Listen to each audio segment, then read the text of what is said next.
കൃഷ്ണായ വാസുദേവായ ഹരയേ പരമാത്മനെ പ്രണതക്ലേശനാശായ ഗോവിന്ദായ നമോ നമഃ. രാമായ രാമഭദ്രായ രാമചന്ദ്രായ വേധസേ രഘുനാഥായ നാഥായ സീതായ പതയേ നമഃ. ശ്രീ സീതാ ലക്ഷ്മണ ഭരത ശത്രുഘ്ന ഹനുമൽ സമേത ശ്രീരാമചന്ദ്രസ്വാമിനേ നമഃ. യത്ര യത്ര രഘുനാഥ കീർത്തനം തത്ര തത്ര കൃതമസ്തകാഞ്ജലിം ബാഷ്പവാരി പരിപൂർണലോചനം മാരുതിം നമത രാക്ഷസാന്തകം. നമ്മൾ 15ാമത്തെ ശ്ലോകമാണല്ലോ നമ്മുടെ കഴിഞ്ഞത്. അപ്പോൾ അതെ 15ആണ് കഴിഞ്ഞത് നമ്മൾ. അപ്പോൾ അതിൽ പിന്നെ അതിലെന്താ പറഞ്ഞ വെച്ചാൽ ഇതിൽ 16 കാണാനില്ല. 15 കഴിഞ്ഞ് പിന്നെ 17ഉം 18 അത് പോട്ടെ, എന്തായാലും 15ലാണ്. അപ്പോൾ അതിലെന്താ പറഞ്ഞ വെച്ചാൽ പിന്നെ എന്താണ്, വിശ്വാമിത്രൻ ശ്രീരാമനോട് പറയുകയാണ്, ഇതാ നമ്മൾ ഇനിയിപ്പോൾ മിഥിലയിലേക്ക് പോവുകയാണ്. അവിടെ പിന്നെ വലിയൊരു ഭയങ്കര ശക്തിയുള്ള ഒരു വില്ല് നിനക്ക് കാണാം. മാത്രമല്ല നമ്മളവിടെ എത്തുമ്പോൾ മഹാരാജാവായിട്ടുള്ള ജനക മഹാരാജാവ് നമ്മളെ പിന്നെ അങ്ങയെ പിന്നെ സ്വാഗതം ചെയ്ത് സൽക്കരിക്കും. ഇതൊക്കെ പറഞ്ഞ് രാമലക്ഷ്മണന്മാരെയും കൂട്ടി ബാക്കി മുനിമാരോടും കൂടിയിട്ട് മിഥിലയിലേക്ക് യാത്ര തുടങ്ങി. അപ്പോൾ ഗംഗാതീരത്തിൽ ഉള്ള ഗൗതമമുനിയുടെ ആശ്രമ പ്രദേശത്തെത്തി. അവിടെ നല്ലൊരു കാടാണ് കേട്ടോ, വളരെ പിന്നെ എന്താണ് ഇടതൂർന്ന ഒരു കാടാണ്. ധാരാളം വൃക്ഷങ്ങളൊക്കെ ഉള്ള. പക്ഷേ ശ്രീരാമന് അത്ഭുതമായത് എന്താ വെച്ചാൽ അവിടെ ഒറ്റ മൃഗങ്ങളും പക്ഷികളും ഒന്നുമില്ല. ഇത്ര വലിയ വനം ആയിട്ട് അവിടെ മൃഗങ്ങളും പക്ഷികളും ഒന്നും അവിടെ കാണാനില്ല. അപ്പം അത്ഭുതമായി ആർക്ക്, പിന്നെന്താണ് ശ്രീരാമന്. ഇത്ര നല്ലൊരു കാട്ടിൽ പക്ഷികളുമില്ല മൃഗങ്ങളുമില്ല ഒരു ശബ്ദവുമില്ല. അങ്ങനെ കണ്ടു. അപ്പോൾ ശ്രീരാമൻ വിശ്വാമിത്ര മുനിയോട് ഇപ്രകാരം പറഞ്ഞു എന്ന് പറഞ്ഞാണ് നമ്മൾ നിർത്തിയതല്ലേ. ഇനി 17ഉം 18ഉം ഞാൻ വായിക്കാം. അപ്പോൾ ഇതിൽ 15 കഴിഞ്ഞിട്ട് 16 എന്നുള്ളൊരു ശ്ലോകം ഇതിൽ കാണാനില്ല കേട്ടോ. അപ്പോൾ എന്തുകൊണ്ടാണെന്ന് എനിക്കറിയില്ല. അപ്പോൾ നമുക്ക് 17ഉം 18ഉം പോവാം. കസ്യൈതദാശ്രമപദം ഭാതി ഭാസ്വച്ഛുഭം മഹദ് പത്രപുഷ്പഫലൈര്യുക്തം ജന്തുഭിഃ പരിവർജിതം. 17 കഴിഞ്ഞു. 18 ആഹ്ലാദയതി മേ ചേതോ ഭഗവൻ ബ്രൂഹി തത്വത. ഏതത് ആശ്രമം കസ്യ, ഈ ആശ്രമം ആരുടെയാ? ശ്രീരാമൻ ചോദിക്കുകയാണേ. ഭാസ്വത് നല്ല പ്രഭാപൂർണവും, മഹത്ത് മഹത്വമേറിയതും, ഭാതി ശോഭിക്കുന്നു. എത്ര നല്ല ആശ്രമമാണ്. പത്രപുഷ്പഫലൈഹി യുക്തം, അതായത് ഇലകൾ, പുഷ്പങ്ങൾ, ഫലങ്ങൾ ഇവയൊക്കെ ഇവിടെ ഉണ്ട്. അതിനോട് ചേർന്നതും ചില അതൊക്കെ ധാരാളം ഉള്ളതും. ജന്തുവി പരിവർജിതം, ജന്തുക്കളാൽ ത്യജിക്കപ്പെട്ടതും പരിവർജിക്കപ്പെട്ടതും. എന്താ, ജന്തുക്കളൊന്നുമില്ല അവിടെ, പക്ഷികളില്ല മൃഗങ്ങളില്ല ഒന്നുമില്ല.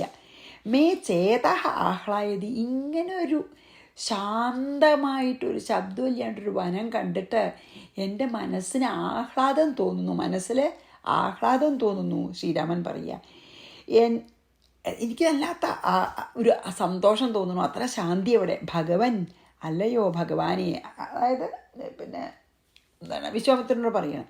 തത്വതഃ ബ്രൂഹി, എന്താ അതിൻ്റെ കാര്യം? എന്താ ഇവിടെ ഇങ്ങനെ ഇത്ര നല്ല ഇടതൂർന്ന ഒരു വനായിട്ടും ഒരു പക്ഷിമൃഗാദികളും ഇല്ലാത്ത അതിൻ്റെ കാരണം ഒന്ന് പറഞ്ഞു തരൂ എന്ന് ആണ് ശ്രീരാമൻ പറഞ്ഞത്. അപ്പോൾ ശരിക്കും അത്ര നല്ലൊരു ആശ്രമമാണ് ഗംഗാതീരത്ത് ഉള്ളത്. ഗൗതമമുനിയുടെ നിറച്ച് വൃക്ഷങ്ങളുണ്ട്. പക്ഷെ ഒരു പക്ഷികളും മൃഗങ്ങളും സാധാരണ അങ്ങനെയല്ലല്ലോ. അപ്പോൾ ഇതുവരെയൊക്കെ നടത്തുന്ന താടക തന്നെ കണ്ടു അല്ലേ, കൊല്ലൊക്കെ ചെയ്തുവല്ലോ കാട്ടിൽ കൂടെ ഒക്കെ വരുമ്പോൾ മൃഗങ്ങളും ക്രൂരമൃഗങ്ങളും. അപ്പോൾ ഇവർ അതിനെ കമ്പ് ചെയ്ത് ആപത്തൊന്നുമില്ല അങ്ങനെ പോകുന്നതാണല്ലോ ആദ്യം മറ്റേ വിശ്വാമിത്രൻ്റെ ആശ്രമത്തിലേക്ക് വരുമ്പോൾ തന്നെ. അപ്പോൾ ഇവിടെ എത്തിയപ്പോൾ നല്ല ഇടതൂർന്ന കാട്, പക്ഷേ വളരെ നിശബ്ദമായിട്ട്. അപ്പോൾ കുറച്ച് അത്ഭുതമായിട്ട് ചോദിക്കുകയാണ്, ഈ ഒരു കാടിൻ്റെ വിശേഷം എന്താണെന്നൊന്ന് പറഞ്ഞു തരണം എന്ന് പറയുകയാണ് കേട്ടോ. അപ്പോൾ നമുക്ക് 17ഉം 18ഉം വായിക്കാം, എന്നിട്ട് നമുക്ക് 19ലേക്ക് പോവാം. കസൈദാശ്രമപദം ഭാതി ഭാസ്വച്ഛുഭം മഹദ് പത്രപുഷ്പഫലൈര്യുക്തം ജന്തുഭിः പരിവർജിതം ആഹ്ലാദയതി മേ ചേതോ ഭഗവൻ ബ്രൂഹി തത്വത. 19. വിശ്വാമിത്ര ഉവാച. അപ്പോൾ വിശ്വാമിത്രൻ മറുപടി പറയുകയാണ്, ശൃണു രാമ പുരാവൃത്തം ഗൗതമോ ലോകവിശ്രുത സർവധർമ്മഭൃതാം ശ്രേഷ്ഠസ്തപസാരാധയൻ ഹരിം. സർവശ്രേഷ്ഠസ്തപസാരാധയൻ ഹരിം. ഹേ രാമ, ഈ പുരാവൃത്തം ശൃണു, ഈ പണ്ട് കഴിഞ്ഞ ഈ കഥ കേൾക്കൂ. സർവധർമ്മഭൃതാം ശ്രേഷ്ഠം, അതായത് വളരെ എല്ലാ ധർമ്മങ്ങളും അനുഷ്ഠിക്കുന്നതിൽ വളരെ ശ്രേഷ്ഠനും ലോകവിശ്രുത ഗൗതമ, ലോകത്തിൽ മുഴുവൻ പ്രസിദ്ധിയാർജിച്ച ഗൗതമ മഹർഷി തപസ ഹരിം ആരാധയൻ. ഇവിടെയാണ് തപസ്സുകൊണ്ട് ശ്രീഹരിയെ, അതായത് ഭഗവാനെ ആരാധിച്ചിരുന്നത് ഈ വനത്തിലാണ്. എന്താണ് പറഞ്ഞ വിശ്വാമിത്രൻ, ഇപ്പം നീ ചോദിച്ചില്ലേ ഈ ഏതാ ഈ വനം, ഇങ്ങനെ നിശബ്ദമായിട്ടുള്ള ഈ വനം എന്ന് ചോദിച്ചില്ലേ, ഇത് ശരിക്ക് പണ്ട് ഗൗതമ മഹർഷി വളരെ സർവധർമ്മ ഭൃത്തുക്കളിൽ ശ്രേഷ്ഠനാണ്. അങ്ങനത്തെ ലോകപ്രസിദ്ധിയാർജിച്ച ഗൗതമ മുനി ഇവിടെയാണ് തപസ് ചെയ്ത് ശ്രീഹരിയെ, അതായത് ഭഗവാനെ ആരാധിച്ചിരുന്ന വനമാണ് ഇത് എന്ന് പറഞ്ഞു. 19. ശൃണു രാമ പുരാവൃത്തം ഗൗതമോ ലോകവിശ്രുത സർവധർമ്മഭൃതാം ശ്രേഷ്ഠസ്തപസാരാധയൻ ഹരിം. ഇനി 20. തസ്മൈ ബ്രഹ്മ ദദൗ കന്യാമഹല്യാം ലോകസുന്ദരീം ബ്രഹ്മചര്യേണ സന്തുഷ്ട ശുശ്രൂഷണപരായണം. അപ്പോൾ ഇനി അഹല്യയെ പറ്റിയിട്ടാണ് പറയണത് കേട്ടോ. പേജ് 20. അതെ, 20. ബ്രഹ്മചര്യേണ സന്തുഷ്ട ബ്രഹ്മ, അതായത് ബ്രഹ്മചര്യം കൊണ്ട് സന്തോഷിച്ചു ആര്? ബ്രഹ്മദേവൻ. ശുശ്രൂഷണപരായണം, അതായത് ശുശ്രൂഷയിൽ അങ്ങേയറ്റം ശ്രദ്ധിച്ചിരുന്നവളും ലോകസുന്ദരിയും, സുന്ദരിമാരിൽ വെച്ച് സുന്ദരിയും ആയിട്ടുള്ള അഹല്യാം കന്യാം, അഹല്യ എന്ന കന്യകയെ തസ്മൈ ദദൗ അവനായിക്കൊണ്ട് നൽകി. എന്തറിയോ, ഈ എന്താണ് ഗൗതമുനി ഭയങ്കര തപസ്സനുഷ്ഠിച്ചപ്പോൾ ബ്രഹ്മദേവൻ, ഭഗവാനല്ല കേട്ടോ, ഹരി ആരാധിച്ചിരുന്നു എന്ന് പറഞ്ഞു കഴിഞ്ഞ ശ്ലോകത്തിൽ. പക്ഷേ ഗൗതമൻ്റെ തപസ്സിൽ സന്തുഷ്ടനായിട്ട് എന്താ ചെയ്ത്, ഈ ബ്രഹ്മദേവൻ അതിനു മുമ്പ് എപ്പോഴെങ്കിലും ബ്രഹ്മാവിനെയും തപസ് ചെയ്തിട്ടുണ്ടാവും. എന്തായാലും തപസ്സിൽ വളരെ സന്തുഷ്ടനായിട്ട് ബ്രഹ്മാവ്, ലോകസുന്ദരി എന്ന് തന്നെ പറയാം, അത്ര സൗന്ദര്യം മാത്രമല്ല കേട്ടോ, ശുശ്രൂഷണ തൽപരയാണ്. അതായത് പാകം നോക്കാൻ അങ്ങേയറ്റം വിദഗ്ധയും വളരെ സുന്ദരിയുമായിട്ടുള്ള അഹല്യയെ ആർക്ക് കൊടുത്തു? ഗൗതമന് നൽകി. ആര്? ബ്രഹ്മദേവൻ. അതായത് ഗൗതമ മഹർഷിയുടെ ബ്രഹ്മചര്യം ബാക്കി വ്രതാനുഷ്ഠാനമൊക്കെ കണ്ടിട്ട് ബ്രഹ്മദേവൻ വളരെ പ്രീതനായിട്ട് ലോകോത്തര സുന്ദരിയായിട്ടുള്ള അഹല്യ എന്നുള്ള സ്വന്തം പുത്രിയെ, അഹല്യ ഗൗതമൻ്റെ പുത്രിയാണ്, അഹല്യ എന്ന കന്യകയെ എന്തു ചെയ്തു? ഗൗതമനെ ശുശ്രൂഷിക്കാനായിട്ട്, കാരണം ശുശ്രൂഷ തൽപരയാണ്, നല്ല ഭംഗിയുണ്ട്, ആ ഗൗതമന് നൽകി എന്നാണ് പറഞ്ഞത് കേട്ടോ. അപ്പോൾ നമുക്ക് 20 വായിച്ച് 21ലേക്ക് പോവാം. തസ്മൈ ബ്രഹ്മ ദദൗ കന്യാം അഹല്യാം ലോകസുന്ദരീം ബ്രഹ്മചര്യേണ സന്തുഷ്ട ശുശ്രൂഷണപരായണം. ഇതിലൊക്കെ നമ്മൾ കാണുമ്പോൾ ഭാഗവതത്തിലും അതെ, ബ്രഹ്മാവ് വളരെ വേഗം പ്രീതനാവും അല്ലേ. ഇപ്പോൾ പല പല പല പല സന്ദർഭങ്ങളിലും ബ്രഹ്മാവ് വേഗം പ്രീതനാവും ചെയ്യും, ധാരാളം വരങ്ങൾ നൽകുകയും ചെയ്യലാണ്. ഇനി 21. തയാ സാർത്ഥമിഹാവാൽസീദ് ഗൗതമസ്തപതാം വര ശക്രസ്തുതാം ധർഷയിതുമന്തരം പ്രേപ്സുരന്വഹം. തയാ സാർത്ഥം, അതായത് അവളോടുകൂടെ, തപതാം വരഹ ഗൗതമ, വളരെ താപസ ശ്രേഷ്ഠനായിട്ടുള്ള ഗൗതമൻ, ഇഹ അവാൽസീദ്, ഈ വനത്തിലാണ് താമസിച്ചത്. അതായത് ബ്രഹ്മദേവൻ അഹല്യ നൽകിയതിന് ശേഷം അവളോടുകൂടി ഗൗതമൻ ഈ വനത്തിലാണ് താമസിച്ചത്. ശക്രഹത്തു, ദേവേന്ദ്രനാവട്ടെ, താം ധർഷയിതും, അതായത് ദേവേന്ദ്രൻ അതികഠിന മോഹം അഹല്യെ കണ്ടിട്ട്, അതുകൊണ്ടാണ് അവളെ വഞ്ചിക്കാനായിട്ട് താം ധർഷയിതും വെച്ചാൽ എന്താ? ധർഷയിതും വെച്ചാൽ അവളെ പറ്റിക്കാനായിട്ട് അല്ലെങ്കിൽ വഞ്ചിക്കാനായിട്ട്. അന്തരം, അവസരത്തെ, അതായത് ഒരവസരം കാത്ത്, അന്വഹം പ്രേപ്സു, പ്രതിദിവസം, അതായത് എല്ലാ ദിവസവും കാത്തിരിപ്പായി. അപ്പോൾ അങ്ങനെ ബ്രഹ്മദേവൻ അഹല്യെ ഗൗതമന് നൽകി. വളരെ ഭംഗിയുള്ള ശുശ്രൂഷ താല്പര്യ പറഞ്ഞല്ലോ. അങ്ങനെ അവർ സുഖമായിട്ട് ആ കാട്ടിൽ കഴിയണ സമയത്ത് ദേവേന്ദ്രന് അഹല്യയിൽ ഒരു കണ്ണ്, അഹല്യ അതികഠിനായിട്ടുള്ള ഒരു ഭയങ്കരമായിട്ടുള്ള അഹല്യോട് ഒരു കാമം. ആർക്ക്? ദേവേന്ദ്രന്. അപ്പം ദേവേന്ദ്രൻ ഗൗതമനില്ലാത്ത സമയം നോക്കി അഹല്യെ പ്രാപിക്കാമെന്ന് വിചാരിച്ച് അതിനൊരവസരം കാത്ത് എല്ലാ ദിവസവും ആ ഭാഗത്ത് കാത്തിരിപ്പായി. അവിടെ വരും, കാത്തിരിക്കുകയാണ്. എങ്ങനെയാ ഒന്ന് അഹല്യെ പ്രാപിക്കാനുള്ളൊരവസരം അതിനു വേണ്ടി കാത്ത് കടന്നു എന്ന് തന്നെ പറയാം. ആര്? ദേവേന്ദ്രൻ. അത്ര മോഹമായിരുന്നു അഹല്യെ. പക്ഷെ ഗൗതമൻ്റെ ഭാര്യയല്ലേ, അപ്പോൾ നിയമപ്രകാരം പാടില്ലല്ലോ. അപ്പോൾ ഗൗതമനില്ലാത്ത അവസരം നോക്കി അഹല്യെ പ്രാപിക്കാൻ ചതിച്ചിട്ട്, അല്ലെങ്കിൽ അഹല്യ നല്ല പതിവ്രതയാണ്, ചതിക്കാനേ പറ്റുള്ളൂ. അതിനുള്ള ഒരവസരം കാത്തിരിപ്പായി. ആര്? ദേവേന്ദ്രൻ. തയാ സാർത്ഥമിഹാവാൽസീദ് ഗൗതമസ്തപതാം വര ശക്രസ്തുതാം ധർഷയിതുമന്തരം പ്രേപ്സുരന്വഹം. ഇനിയോ 22. കദാചിൻ മുനിവേഷേണ ഗൗതമേ നിർഗതേ ഗൃഹാത് ധർഷയിത്വാഥ നിരഗാത് ത്വരിതം മുനരപ്യഗാത്.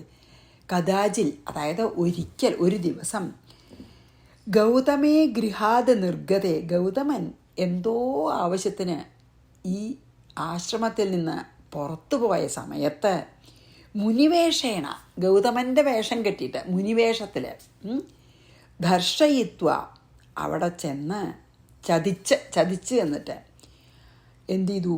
അഥ നിരകാൽ, അനന്തരം നിർഗമിച്ചു. മുനിഹി അപി അഗാത്, മുനി വരികയും ചെയ്തു. അതായത് ഗൗതമൻ ഒരു ദിവസം അങ്ങനെ ഇരിക്കുമ്പോൾ ഒരവസരം, ഗൗതമൻ ആശ്രമത്തിൽ നിന്ന് പുറത്തേക്ക് പോയത് കണ്ടു. അപ്പം വേഗം ഗൗതമൻ്റെ വേഷം തന്നെ കെട്ടി മുനിവേഷം ധരിച്ച് ഈ അഹല്യെ പ്രാപിച്ചു. എന്നിട്ട് പുറത്തേക്ക് വരികയും ചെയ്തു. പുറത്തേക്ക് വരുന്ന സമയത്ത് ഗൗതമൻ മടങ്ങി വരുന്നു. അതായത് മുനിവേഷം ധരിച്ച ആശ്രമത്തിൽ പ്രവേശിച്ചു, അഹല്യോട് ചേർന്ന് രമിച്ചു. അത് കഴിഞ്ഞ് ഉടനെ പുറത്തേക്ക് പോയി. അപ്പം തന്നെ ഗൗതമൻ മടങ്ങി വരികയും ചെയ്തു. കദാചിൻ മുനിവേഷേണ ഗൗതമേ നിർഗതേ ഗൃഹാത് ധർഷയിത്വാഥ നിരഗാത് ത്വരിതം മുനരപ്യഗാത്. മുനി വരലും ഇന്ദ്രൻ പൂവലും ഒപ്പം. ഇനിയോ 23. ദൃഷ്ട്വായാന്തം സ്വരൂപേണ മുനി പരമകോപന പപ്രച്ഛ കസ്ത്വം ദുഷ്ടാത്മൻ മമ രൂപധരോധമ. അതായത് വെറുതെ ഒരു മുനിവേഷം കെട്ടിയെടുക്കല്ല, ഗൗതമനായിട്ട് തന്നെ ഗൗതമൻ തന്നെ തോന്നും, അങ്ങനെ വന്നതേ. അപ്പം പാവം അഹല്യയ്ക്ക് ഗൗതമനല്ല എന്ന് മനസ്സിലായില്ല. ആശ്രമത്തിൽ നിന്ന് പോയി, ശരിയാണ്, ഗൗതമൻ പോയി, വേഗം മടങ്ങി വന്നിട്ടുണ്ടാവും എന്ന് വിചാരിച്ചു. കാരണം ഗൗതമൻ്റെ അതേ രൂപത്തിൽ പറ്റിക്കാനാണല്ലോ, വഞ്ചിക്കുകയാണല്ലോ.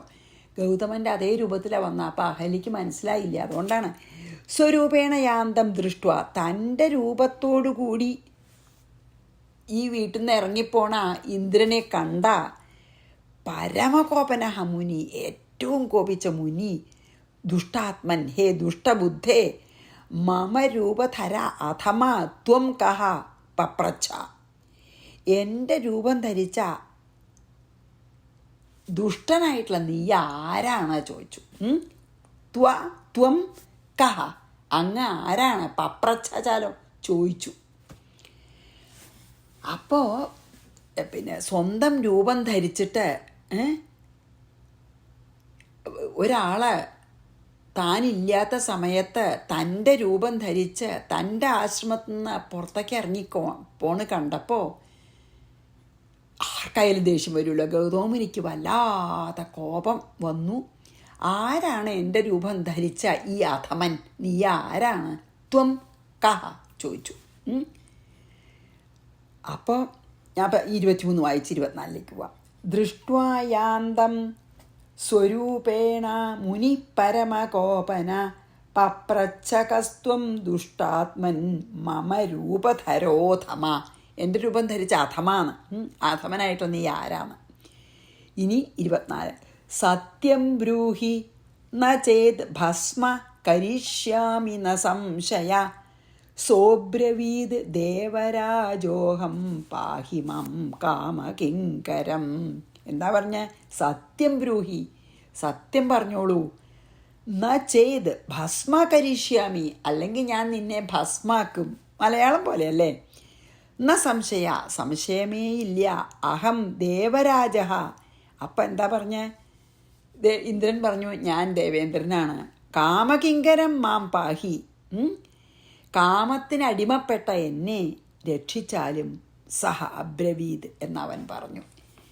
ഇപ്പോൾ ദേഷ്യമെന്ന് പറഞ്ഞുല്ലോ. ഗൗതമനി ചോദിച്ചു, സത്യം പറഞ്ഞോളൂ, ഇല്ലാച്ചാൽ ഞാൻ നിന്നെ ഭസ്മാക്കും എന്ന് പറഞ്ഞപ്പോൾ ഇന്ദ്രന് പേടിയായി. ഇന്ദ്രൻ പറഞ്ഞു ഞാൻ ദേവേന്ദ്രനാണ്, ദേവരാജനാണ്, മീൻസ് ദേവേന്ദ്രനാണ് ഞാൻ കാമാധീനനായി പോയതുകൊണ്ടാണ് ഇങ്ങനൊരു പ്രവൃത്തി ചെയ്തത്.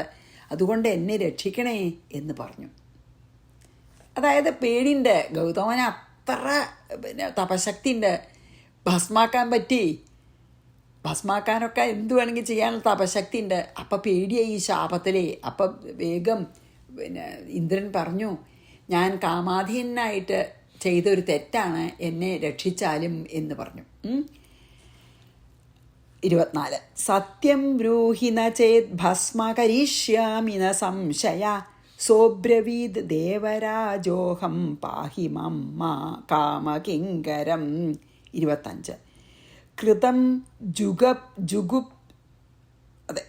കൃതം ജുഗുപ്സിതം കർമ്മ മയാ കുൽസിതചേതസാ ഗൗതമ ക്രോധതാമ്രാക്ഷഃ ശശാപ ദിവിജാധിപം.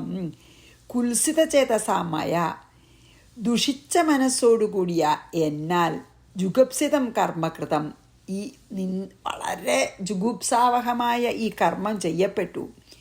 ക്രോധതാമ്രാക്ഷ ഗൗതമ, ക്രോധം കൊണ്ട് അക്ഷം എന്തായി, താമ്രായി, മീൻസ് ചുവന്നു, കോപം കൊണ്ട് ചുവന്ന കണ്ണുകളോടുകൂടിയ ഗൗതമൻ ദിവിജാധിപം ശശാപ, ആരെ, ദേവേന്ദ്രനെ ശപിച്ചു. അതായത് ദുഷിച്ച മനസ്സോടു കൂടിയിട്ടുള്ള എന്നാൽ, ശരിയാണ്, ഇന്ദ്രൻ്റെ തന്നെയാണ് വാക്കട്ടോ, അത് തന്നെ. അതായത് ആദ്യം പറഞ്ഞൂല്ലേ, ഞാൻ കാമാധീനായി, എന്നെ ചെയ്ത പ്രവൃത്തിയാണ്, എന്നെ രക്ഷിച്ചാലെന്ന് പറഞ്ഞു. അത് കഴിഞ്ഞിട്ട് പിന്നെ പറഞ്ഞു, എനിക്ക് എന്തോ ആ സമയത്ത് ദുഷിച്ച മനസ്സ്, ആ ദുഷിച്ച മനസ്സോടു കൂടിയ ഞാൻ ഇങ്ങനെ ഒരു വളരെ നിന്ദ്യമായൊരു കർമ്മം, അങ്ങയുടെ പത്നി പ്രാപിച്ചു. ഞാൻ എത്ര നിന്ദ്യയാണ്, അങ്ങേപ്പോലെ ഒരു വലിയൊരു യോഗീശ്വരനായിട്ടുള്ള ഒരു മുനിയുടെ പത്നിയെ ഞാൻ എൻ്റെ ദുഷിച്ച മനസ്സ് കാരണം ഞാൻ പ്രാപിച്ചു, പരവശനായിട്ട് ഞാൻ പ്രാപിച്ചു. അത് കേട്ടപ്പോഴേക്കും ക്രോധ താമ്രാക്ഷനായി ഗൗതമൻ. അതായത് താമ്രമായിട്ടുള്ള അക്ഷം എന്ന് പറഞ്ഞാൽ ചുവന്നു കണ്ണ് കോപം കൊണ്ട്. എന്നിട്ട് ആരെ? ഈ ദേവേന്ദ്രനെ, ഇങ്ങനെ സോറി എന്ന് പറഞ്ഞ ദേവേന്ദ്രനെ ശപിച്ചു. കൃതം ജുഗുപ്സിതം കർമ്മ മയാ കുൽസിത ചേതസാ ഗൗതമ ക്രോധതാമ്രാക്ഷ ശശാപ ദിവിജാധിപം. ദിവിജാധിപൻ ഇന്ദ്രൻ. ഇനിയോ 26. യോനിലംബട ദുഷ്ടാത്മൻ സഹസ്രഭഗവാൻ ഭവാ ശപ്ത്വാതം ദേവരാജാനം പ്രവിശ്യ സ്വാശ്രമം ദ്രുതം ദൃഷ്ട്വാഹല്യാം വേപമാനാം പ്രാഞ്ജലിം ഗൗതമോ ബ്രവീദ് ദുഷ്ടേ ത്വം തിഷ്ഠ ദുർവൃത്തേ ശിലയാമാശ്രമേ മമ. 27 കൂടി ഞാൻ വായിച്ചു. ഇനി 28, 29 ഒന്നിച്ചാണ്. അതോ 4 നിരാഹാരാദിവാരാത്രം തപഃപരമമാസ്ഥിത ആതപാനിലവർഷാദി സഹിഷ്ണു പരമേശ്വരം ധ്യായന്തി രാമമേകാഗ്രമനസാ ഹൃദി സംസ്ഥിതം വിഹീനോയമാശ്രമോ മേ ഭവിഷ്യതി. അതാണ് രണ്ടാളെയും ശപിക്കണത് പറയണ ഈ 4 ശ്ലോകത്തിൽ. എന്താ അറിയോ? യോനിലമ്പട, അതായത് ലമ്പടനാണ്, സ്ത്രീലമ്പടനാണല്ലോ. യോനിലമ്പടൻ എന്ന് പറഞ്ഞാൽ യോനിയിൽ അത്യാഗ്രഹമുള്ളവൻ. സ്ത്രീലമ്പടൻ എന്ന് പറഞ്ഞാൽ സ്ത്രീയിൽ അത്യാഗ്രഹമുള്ളവൻ. നമ്മൾ ഉപയോഗിക്കാറുള്ളതാണല്ലോ സ്ത്രീലമ്പടൻ എന്ന്. ഇത് യോനിലമ്പട മീൻസ് എന്താണ്? യോനിയിൽ അത്യാസക്തിയുള്ള ദുഷ്ടാത്മൻ, ദുർബുദ്ധിയായിട്ടുള്ള ദേവേന്ദ്ര, ത്വം സഹസ്രഭഗവാൻ ഭവ, നീ സഹസ്രം ഭഗങ്ങൾ ഉള്ളവനായി ഭവിക്കട്ടെ. നിനക്ക് സഹസ്രം ഭഗ ഉണ്ടാവട്ടെ, ഈ റീപ്രൊഡക്റ്റീവ് ഇത് ഉണ്ടാവട്ടെ എന്ന്. നിങ്ങൾക്ക് 1000 റീപ്രൊഡക്റ്റീവ് ഓർഗൻ ഉണ്ടാവട്ടെ എന്ന്. തം ദേവരാജാനം, ആ ദേവരാജാവിനെ ശപ്ത്വ, അങ്ങനെ ദേവേന്ദ്രനെ ശപിച്ചു. നിനക്ക് 1000 റീപ്രൊഡക്റ്റീവ് ഓർഗൻ ഉണ്ടാവട്ടെ എന്ന് ശപിച്ചു. കാരണം അത്ര കാമാതുരനായിട്ടല്ലേ എൻ്റെ ഭാര്യ നീ പ്രാപിച്ചത്. അതുകൊണ്ട് നിൻ്റെ കാമം അങ്ങേയറ്റം ഇതാവട്ടെ എന്നുള്ള അങ്ങനെയാണ് ശപിച്ചത് ഇന്ദ്രനെ. നിനക്ക് സഹസ്രം ഭഗങ്ങൾ ഉണ്ടാവട്ടെ എന്ന് പറഞ്ഞ് ശപിച്ചു. അതായത് ഭഗം എന്നുള്ളതിന് യോനികൾ എന്നും പറയുന്നുണ്ട് കേട്ടോ. റീപ്രൊഡക്റ്റീവ് ഓർഗൻ എന്ന് ഞാൻ ഇംഗ്ലീഷിൽ വായിച്ചത്. അപ്പം എന്തായാലും അങ്ങനെ 1000 യോനികൾ ഉണ്ടാവട്ടെ, അല്ലെങ്കിൽ 1000 ഭഗങ്ങൾ ഉണ്ടാവട്ടെ. ഭഗം എന്നുള്ളതിന് അർത്ഥം നമുക്ക് ഒരു ദിക്കിൽ യോനി എന്ന് വായിച്ചു, ഞാൻ ഒരു ദിക്കിൽ റീപ്രൊഡക്റ്റീവ് ഓർഗൻ എന്ന് വായിച്ചു. എന്തായാലും ഭവിക്കട്ടെ എന്ന് ആ ദേവേന്ദ്രനെ ശപിച്ചു. കാരണം നിനക്ക് ഈ സ്ത്രീകളിൽ അത്യാഗ്രഹമുള്ള ആളല്ലേ, അതുകൊണ്ട് നിനക്ക് 1000 ഭഗങ്ങൾ ഉണ്ടാവട്ടെ എന്ന് ശപിച്ചു. ദ്രുതം അത് കഴിഞ്ഞിട്ട് ആശ്രമത്തിനുള്ളിലേക്ക്, ഇത് പുറത്ത് വെച്ചിട്ടാണ്, അതായത് ദേവേന്ദ്രൻ പുറത്തേക്ക് വരണ കണ്ടു. അപ്പോൾ പുറത്ത് വെച്ചിട്ട് ദേവേന്ദ്രനെ ശപിച്ചു. അത് കഴിഞ്ഞിട്ട് അകത്തേക്ക് പോയി. എന്ത് ചെയ്തു? ദ്രുതം സ്വാശ്രമം പ്രവിശ്യ, വേഗം ആശ്രമത്തിൻ്റെ ഉള്ളിൽ പ്രവേശിച്ചിട്ട് എന്ത് ചെയ്തു? വേപമാനം, വിറച്ചുകൊണ്ട്, വേപമാനം ചെന്താ വിറയ്ക്കുന്നുണ്ട്, പേടിയുണ്ട്, വിറച്ചുകൊണ്ട് പ്രാഞ്ജലിം, കൈകൂപ്പി നിൽക്കുന്ന അഹല്യാം ദൃഷ്ട, അഹല്യെ കണ്ടിട്ട് ഗൗതമ അബ്രവീത്, ഗൗതമൻ പറഞ്ഞു, എന്താ? ദുഷ്ടേ, നീയെ ദുഷിച്ചവളാണ്. അതായത് പാതിവ്രത്യം 100% ഇല്ലാഞ്ഞിട്ടാണ് ഇന്ദ്രൻ സ്വന്തം ഭർത്താവായിട്ട് വേഷം കെട്ടി വന്നപ്പോൾ മനസ്സിലാവാത്തത് അഹല്യയുടെ പാതിവ്രത്യത്തിൻ്റെ കുറവ് കൊണ്ടാണെന്നാണ്. അതുകൊണ്ടാണ് അല്ലെങ്കിൽ മനസ്സിലാവേണ്ടതായിരുന്നു സ്വന്തം ഭർത്താവല്ലാന്ന്. കംപ്ലീറ്റ് നല്ല പൂർണ്ണ പാതിവ്രത്യത്തോടു കൂടിയവളാണെങ്കിൽ, അല്ലെങ്കിൽ പാതിവ്രത്യം പൂർണ്ണമായിരുന്നുവെങ്കിൽ ഇങ്ങനെ ഒരു ഭർത്താവിൻ്റെ വേഷം കെട്ടി വന്ന ആളെ ഭർത്താവല്ല എന്ന് മനസ്സിലായേനെ. അതുകൊണ്ടാണെന്ന് വിചാരിച്ചിട്ടായിരിക്കണം. എന്തായാലും അഹല്യയുടെ കുറ്റമല്ലെങ്കിലും അഹല്യെ ദുഷിച്ചവളെ, ദുർവൃത്തി ചെയ്യുന്നവളെ, ത്വം മമ ആശ്രമേ ശിലായാം തിഷ്ഠ, നീ എൻ്റെ ആശ്രമത്തിൽ ഒരു കല്ലായിട്ട്, ശിലയായിട്ട് നീ വസിച്ചാലും അതാണ് അവൾക്കുള്ള ശാപം. ദിവാരാത്രം, പകലും രാത്രിയും നിരാഹാരം, അതായത് കല്ലായ പിന്നെ ആഹാരമൊന്നുമില്ലല്ലോ, രാവും പകലും. പിന്നെയോ ആതപാനില വർഷാദി സഹിഷ്ണു, വെയിലും കാറ്റും മഴയും ഒക്കെ സഹിച്ചും കൊണ്ട് ഹൃദയ സംസ്ഥിതം പരമേശ്വരം രാമം, നിന്റെ ഹൃദയത്തിൽ തെളിഞ്ഞു വസിക്കുന്ന ശ്രീരാമനെ, പരമാത്മാവായിട്ടുള്ള ശ്രീരാമനെ ഏകാഗ്രമനസാധ്യായന്തി, നീ അന്യചിന്ത കൂടാതെ ധ്യാനിക്കുന്നവളുമായിട്ട് ഭവിച്ചാലും മേ അയം ആശ്രമ, എൻ്റെ ഈ ആശ്രമം നാനാജന്തുവിഹീന ഭവിഷ്യതി, നിനക്ക് ധ്യാനിക്കാനായിട്ട് ഞാൻ ഈ കാട്ടിൽ ഒരു ജന്തുക്കളെയും പക്ഷികളെയും നാനാ ജന്തുക്കളൊക്കെ ഇല്ലാതാക്കി തരാം എന്ന് പറഞ്ഞു. അതായത് തെറ്റ് ചെയ്താൽ അതിൻ്റെ ഫലം അനുഭവിക്കണം എന്നുള്ള പോലെയാണ്. ആദ്യം ദേവേന്ദ്രനെ ശപിച്ചു അല്ലേ, 1000 ഭഗങ്ങളുള്ളവനാവട്ടെ എന്ന്. അത് കഴിഞ്ഞ് ആശ്രമത്തിൻ്റെ ഉള്ളിലേക്ക് കടന്നിട്ട് ഭാര്യയും അഹല്യയും ശപിച്ചു. കാരണം അഹല്യയ്ക്ക് മനസ്സിലായില്ലല്ലോ ഇത് ശരിക്കുള്ള ഭർത്താവാണെന്ന്. അത് കാരണം ശപിച്ചിട്ട് പറഞ്ഞു, നീ ഈ ആശ്രമത്തിൽ ഒരു ശിലയായിത്തീരട്ടെ, ഒരു കല്ലായിത്തീരട്ടെ. എന്നിട്ട് ആഹാരവും ആഹാര നീഹാരങ്ങളൊന്നും ഇല്ലാതെ പറഞ്ഞു എന്ന് വെച്ചാൽ വെള്ളവും ഭക്ഷണവും ഒന്നും ഇല്ലാതെ, മഴയും കാറ്റും വെയിലും എന്നില്ല, പ്രകൃതിയിലത്തെ എല്ലാ ദുരന്തങ്ങളും സഹിച്ചുകൊണ്ട് നീ ഇവിടെ ശ്രീരാമനെ ധ്യാനിച്ചുകൊണ്ട് നീ ഇവിടെ വസിക്ക്. അതിന് ആ ധ്യാനത്തിനൊരു വിഘ്നമില്ലാതിരിക്കാൻ വേണ്ടി ഞാൻ ഈ കാടിനെ ജന്തുവിഹീനം ആക്കി തീർക്കാം എന്ന് അതാണ് പറഞ്ഞത്. അതായത് ഹൃദയത്തിൽ തന്നെ നിൽക്കുന്ന പരമാത്മാവാണല്ലോ ശ്രീരാമൻ, പരമാത്മാവാണല്ലോ. അപ്പോൾ എല്ലാവരുടെ ഹൃദയത്തിലുണ്ട്. അപ്പോൾ അഹല്യയുടെ ഹൃദയത്തിലുണ്ട്. അങ്ങനെ അഹല്യയുടെ അന്തര്യാമിയായിട്ടുള്ള ശ്രീരാമനെ ധ്യാനിച്ച് അന്യചിന്ത കൂടാതെ ഏകാഗ്ര മനസ്സോട് ധ്യാനിക്കൂ. എന്നിട്ട് നിന്റെ തപസ്സിന് വിഘ്നം വരുത്തുന്ന യാതൊരു ജന്തുക്കളും ഇവിടെ വരില്ല എന്നിട്ട് പറഞ്ഞിട്ട് പോവുകയാണ്. ഗൗതമൻ ഇന്ദ്രനെയും ശപിച്ചു, ഇപ്പോൾ അഹല്യയും ശപിച്ചു. അഹല്യ ശിലയായിട്ട് അധീരാൻ. എന്നിട്ട് നമ്മളെല്ലാവരുടെയും അന്തര്യാമിയായിട്ടുള്ള അഹല്യയുടെ അന്തര്യാമിയായിട്ടുള്ള ശ്രീരാമ ഭഗവാനെ ഏകാഗ്ര മനസ്സോടുകൂടി നീ ധ്യാനിച്ചോളൂ. എന്നിട്ട് പറഞ്ഞു, അതിന് ഒരു വിഘ്നം വരാണ്ടിരിക്കാൻ ഞാൻ ഇവിടെ ജന്തുവിഹീനമാക്കുന്നുണ്ട് ഈ കാടിനെ എന്ന് പറഞ്ഞു. അപ്പം നമുക്ക് ആ 4 കുറച്ചധികം നീണ്ടുപോയി. ഈ 4 വായിച്ച് ഇവിടെ നിർത്താം. യോനിലംബട ദുഷ്ടാത്മൻ സഹസ്രഭഗവാൻ ഭവ ശപ്ത്വാതം ദേവരാജാനം പ്രവിശ്യ സ്വാശ്രമം ദ്രുതം ദൃഷ്ട്വാഹല്യാം വേപമാനാച്ച വിറയ്ക്കണു പ്രാഞ്ജലിം കൈകൂപ്പി ഗൗതമോ ബ്രവീദ്.